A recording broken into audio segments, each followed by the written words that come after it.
Okay, class. Today we are going to start with the new chapter from part 1. Okay, that is Contemporary World Politics. Earlier, the name of the chapter was International Organization.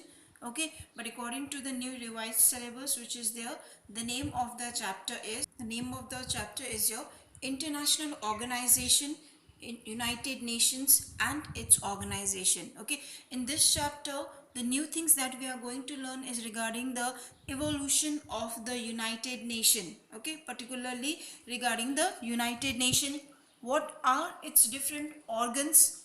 Okay, how did the United Nation is one of the super, you can say one of the superior, okay, or one of the uh, you can say product of a good relationship between the nations. Okay, so in this we are going to do regarding the international organization. So let's start.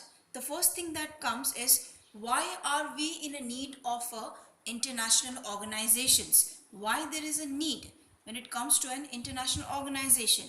International organization helps the nation to cooperate on matters concerning peace and security. International organizations are basically those organizations which helps not only a developed nation, a developing nation, or underdeveloped nation, but all the nations which are the members of this organization to have a cooperation among them. Okay, and why to cooperate with each other? So that there can be a maintenance of peace and security.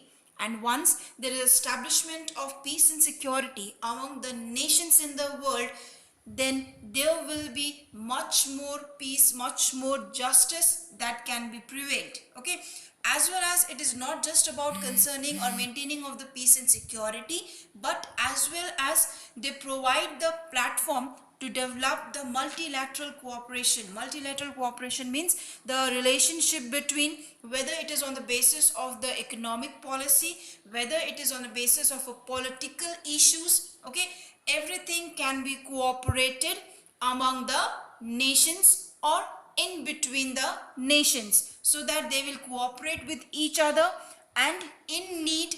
Okay, whenever there is a issue of, you can say, world terror, or any kind of problem which is being faced or which is getting affected not only by a particular nation but by the whole world, then there can be concerning the humanity especially, then the problems can be sorted out. So it is for finding the solution to the problems which is concerning the humanity at a large area. Okay, next point is that it facilitates cooperation to do all those things which a nation can't do alone. Very good example is there, terrorism, fighting deadly diseases. As you all know that nowadays we are facing one of the problem, or you can say common disease, a common problem by the humanity is your COVID-19. So for solving such kind of a problem, okay, which is concerning not only a particular nation but by the whole global arena. So such kind of a problem is been facing by not only by a particular nation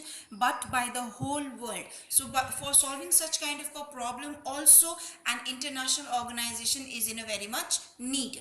Next one is, while discussing the functioning of various international organizations, it must be kept in mind that it is not a super state with authority. That means international organization is an organization at an international level between the cooperation and among the different nation.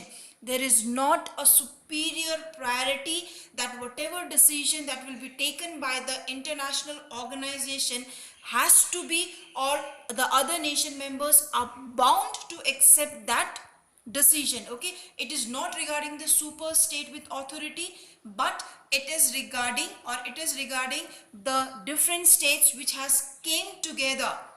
Okay, because it is the different states only who have created it, so none of the state members of this particular organization is superior to the other. Okay, so these are some of the reason, you can say, why there is an urgent, or you can say there is a need of an international organization at the global level. Okay,